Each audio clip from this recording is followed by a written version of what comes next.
Selamat malam buat kita semuanya. Mudah-mudahan pada saat ini kita sehat-sehat. Mudah-mudahan kita dalam kondisi baik dan dalam hidup.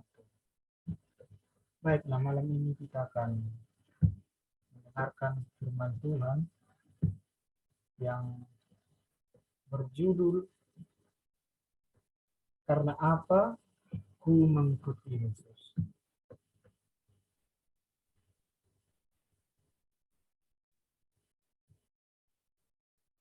Kira-kira kalau ada orang yang bertanya seperti itu kepada kita, kira-kira kita menjawab karena apa kita mengikuti Yesus? Saya secara pribadi, karena apa aku mengikuti Yesus? Ya karena Yesuslah juru selamat saya. Secara umum, kita pasti mengenal mereka. Mereka ini begitu terkenal di zaman kita sekarang. Dan kita ketahui mereka berdua ini memiliki pengikut yang sangat banyak. Salah satunya saya juga mengikuti mereka. Siapa yang tidak kenal dengan mereka? Mereka adalah pemain bola yang sangat hebat terkenal sehingga mereka banyak yang mengikuti. Lalu bagaimana dengan Yesus? Apakah kita kenal dengan Yesus? Apakah kita sudah mengikuti Dia? Oke, baik. 2000 tahun yang lalu ada seorang anak manusia yang hidup, yang berasal dari kota kecil bernama Kota Nazaret.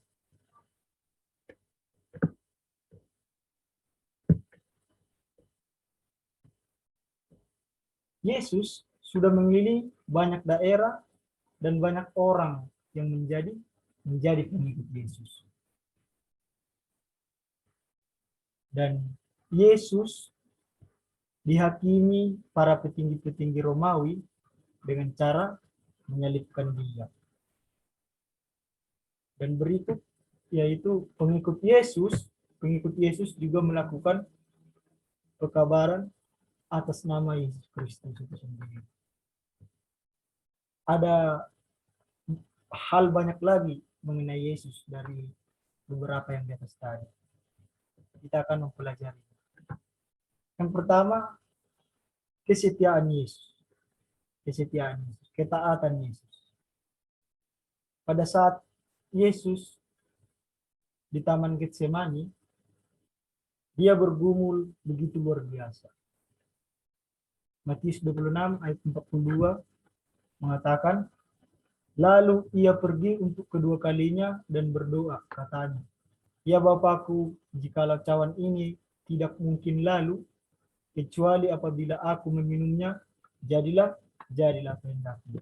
Yesus di sini diceritakan, Yesus itu sangat taat untuk turun ke dunia ini menjadi manusia. Di sini dijelaskan bahwa Yesus itu taat untuk turun ke dunia ini menjadi manusia. Supaya apa? Supaya kita boleh diselamatkan dalam nama Tuhan Yesus Kristus. Melalui apa kita bisa diselamatkan? Yesus itu disiksa, menderita luar biasa, dan sampai mati di kayu salib. Dia taat untuk menyenangkan hati Bapa yang di surga. Dia menuruti perintah Bapa untuk turun ke bumi sebagai manusia dan mati disalibkan untuk menebus kita umat manusia. Ini harus menjadi karakter yang kita miliki. Taat kepada Tuhan, taat satu sama lain, dan paling utama kita harus menaati firman Tuhan. Yesus juga mengampuni. Di Matius 6 ayat 12 sampai 15 dikatakan, dan ampunilah kami akan kesalahan kami, seperti kami juga mengampuni orang yang bersalah kepada kami. Karena jikalau kita mengampuni kesalahan orang, Bapa kita yang di sorga juga mengampuni kita. Hal mengampuni. Yesus mengajarkan kita supaya kita untuk selalu mengampuni. Supaya apa? Supaya ketika kita mengampuni orang yang bersalah kepada kita, demikian juga Bapa melakukan hal yang sama kepada kita. Tetapi, jikalau kamu tidak mengampuni orang, Bapa juga tidak akan mengampuni kesalahan. Hal yang sebaliknya yang kita peroleh. Jika kita memang selalu membenci orang, tidak mengampuni orang, Bapa di surga juga tidak akan mengampuni kesalahan kita. Mari kita ingat, kita renungkan bahwa kesalahan kita begitu luar biasa. Tapi ketika kita sudah mengampuni, kesalahan itu semua bisa diampuni Bapa. Karena apa? Karena kita juga melakukan hal untuk mengampuni. Yesus itu adalah Allah. Yesus itu adalah Allah. Yohanes 1 ayat 1. Pada mulanya adalah firman. Dan firman itu bersama-sama dengan Allah. Dan firman itu adalah Allah. Yohanes 1 ayat 3. Dialah yang menciptakan dunia dengan segala isinya. Filipi 2 ayat 11.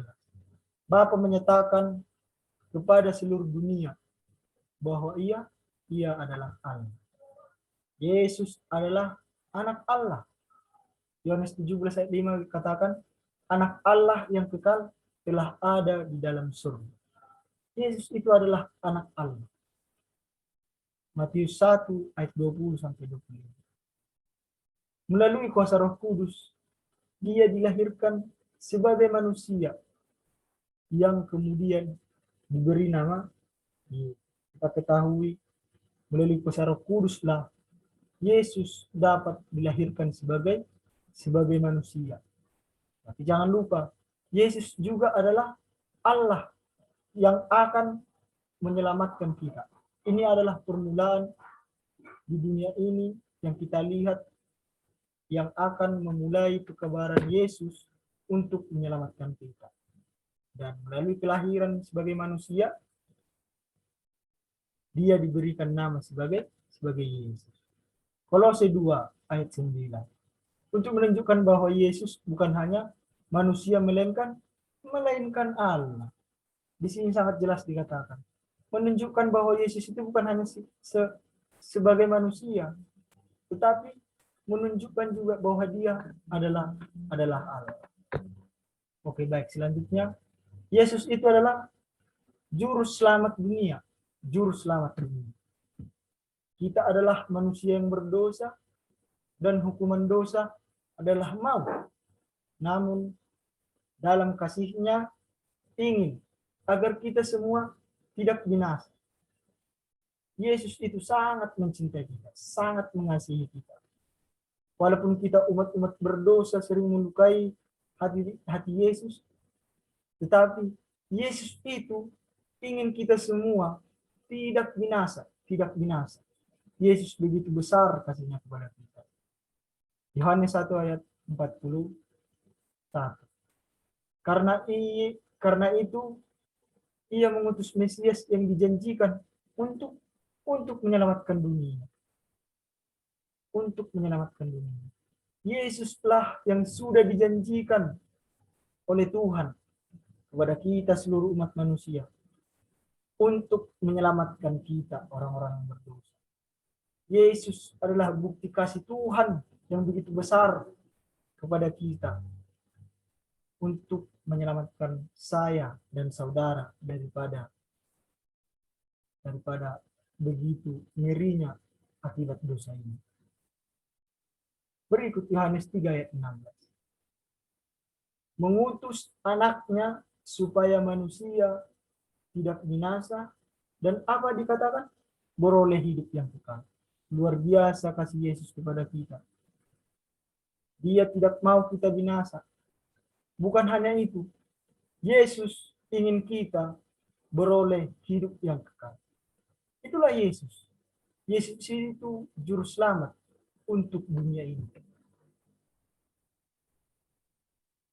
Yohanes 14 ayat 6 dikatakan, Kata Yesus kepadanya, "Akulah jalan dan kebenaran dan hidup. Tidak ada seorang pun yang datang kepada Bapa kalau tidak melalui aku." Yesus berkata kepadanya, "Akulah jalan dan kebenaran dan hidup." Kita lihat di sini, Yesus itu adalah kebenaran. Yesus itu adalah kehidupan.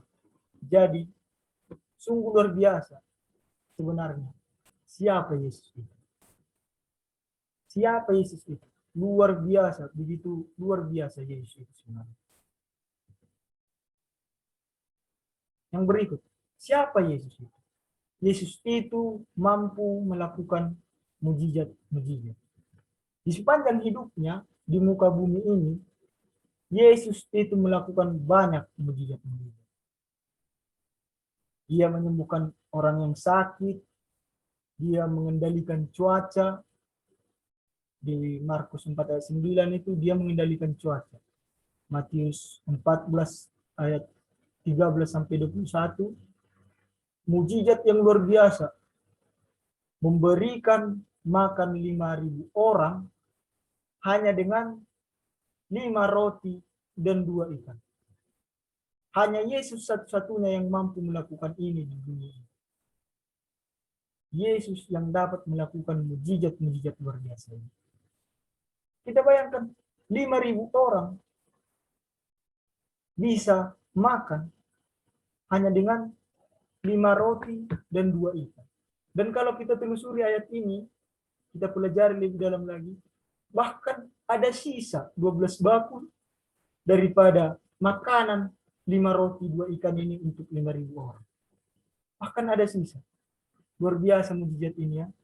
Kalau kita pikir-pikir secara logika manusia, tidak mungkin hanya 5 roti 2 ikan untuk 5.000 orang. Tetapi inilah Yesus yang mampu melakukan mujizat. Yesus mengajar dan menyembuhkan orang banyak. Di Matius 23 ayat Matius 4 ayat 23 sampai 25, di sana menceritakan bagaimana Yesus mengajar dan menyembuhkan orang banyak. Siapakah Yesus itu?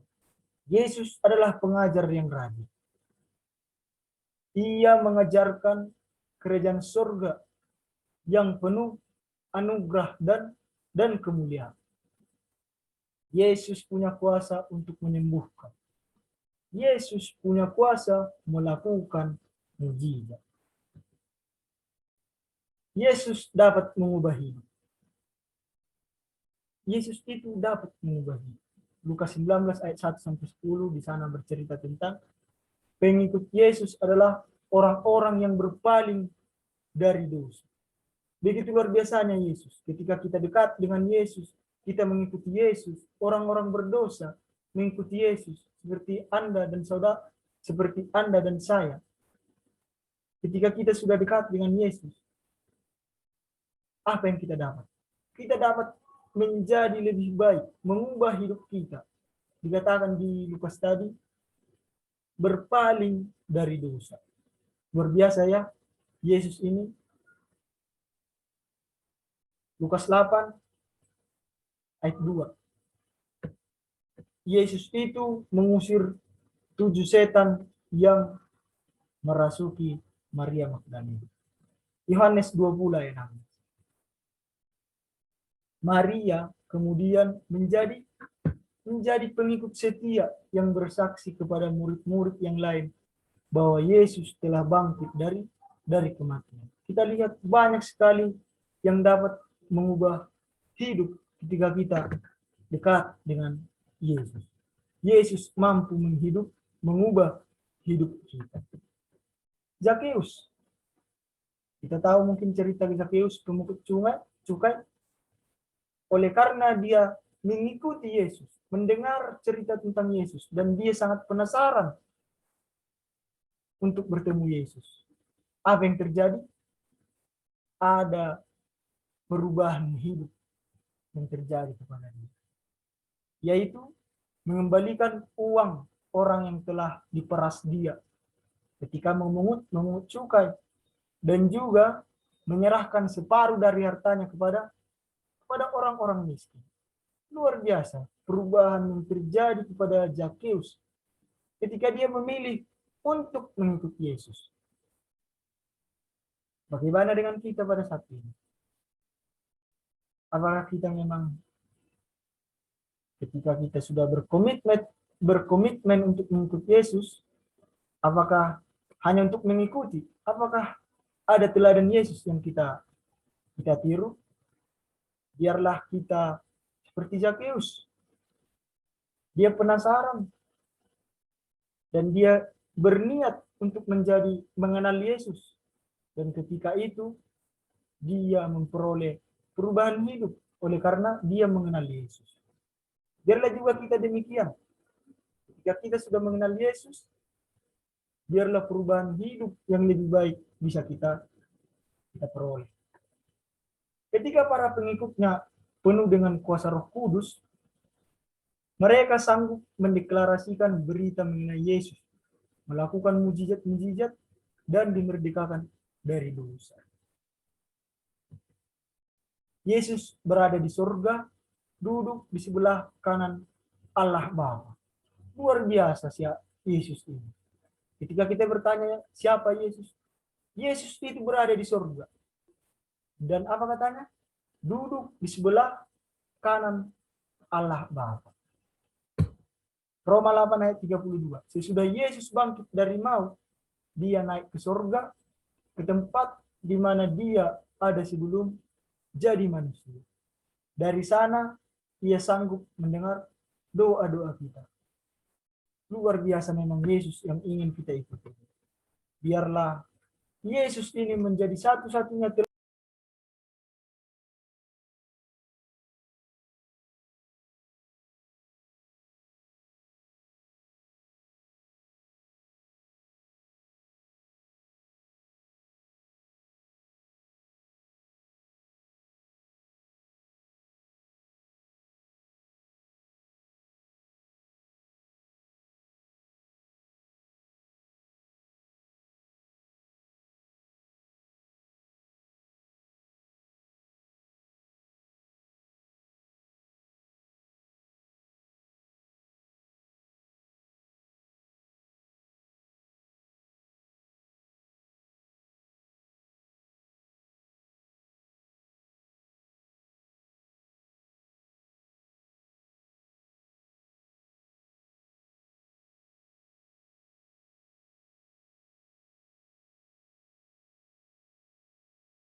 Yesus adalah hakim bagi semua manusia.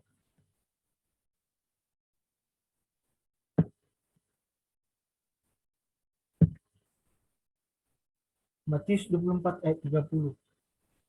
Pada waktu itu akan tampak tanda Anak Manusia di langit, dan semua bangsa di bumi akan meratap, dan mereka akan melihat Anak Manusia itu datang di atas awan-awan di langit dengan segala kekuasaan dan kemuliaan Allah.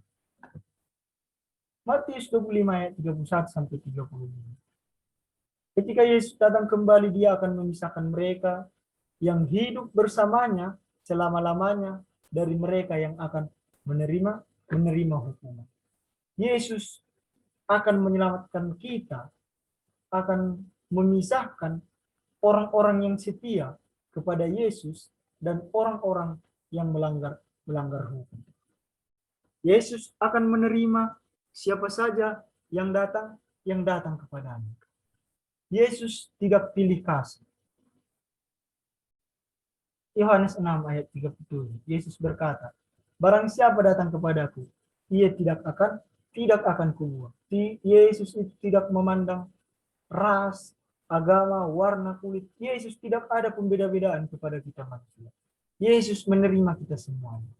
Tapi apakah kita memang mau datang kepada Yesus?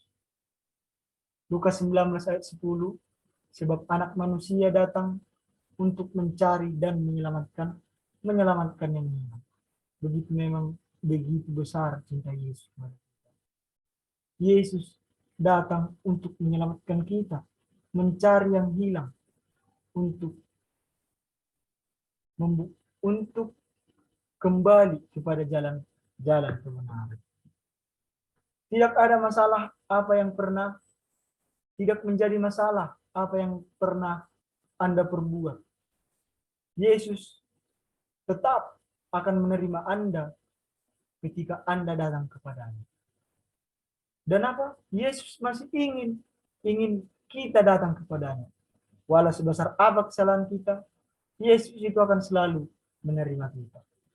Lukas 5 ayat 32 mengatakan, aku datang bukan untuk memanggil orang benar, tetapi aku datang untuk orang berdosa.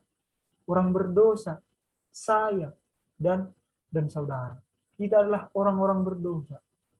Yesus datang untuk saya yang berdosa dan untuk Anda yang berdosa.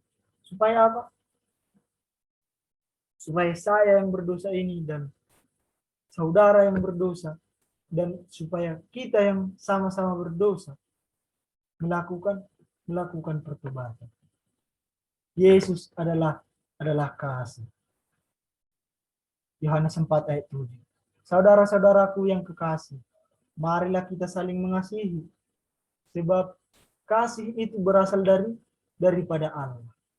Dan setiap orang yang mengasihi lahir dari Allah dan mengenal Allah. Seberapa besar Anda mengasihi sesama kita? Seberapa sering kita memaafkan orang yang bersalah kepada kita? Kita lihat di sini. Orang yang mengasihi lahir dari Allah dan apa? Dan mengenal Allah. Apakah kita memang sudah mengenal Allah? Sudah lahir dari Allah? Mungkin kita mengatakan, oh saya sudah lahir dari Allah, saya mengenal Allah. Tetapi, kita lihat di sini. Apakah kita sudah menabur kasih?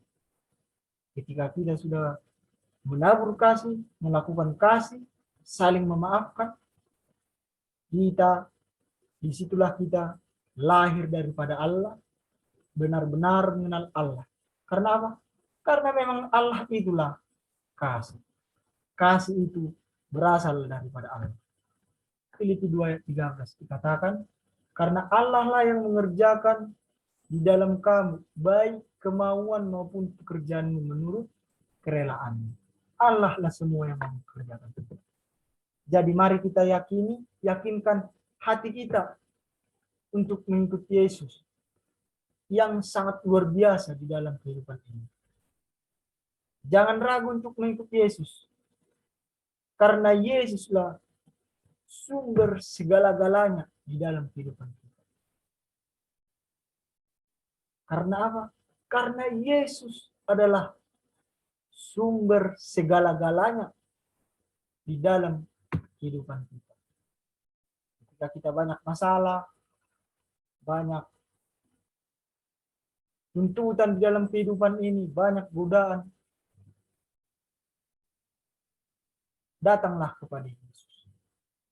Karena pada Yesus adalah sumber segala-galanya. Kita ingin mencari jalan keluar dari masalah kita, Yesus solusinya. Kita ingin dibenarkan atau kita ingin selamat, Yesus adalah sumbernya. Jadi apa? Jadi mari mengikut Yesus yang sudah rela berkorban bagi saya dan saudara. Biarlah melalui pekabaran ini, biarlah melalui cerita singkat tentang Yesus ini, kita dapat melakukan pertobatan, kita melakukan perubahan, dan biarlah juga Tuhan akan selalu memberkati kita. Tuhan memberkati. Amin.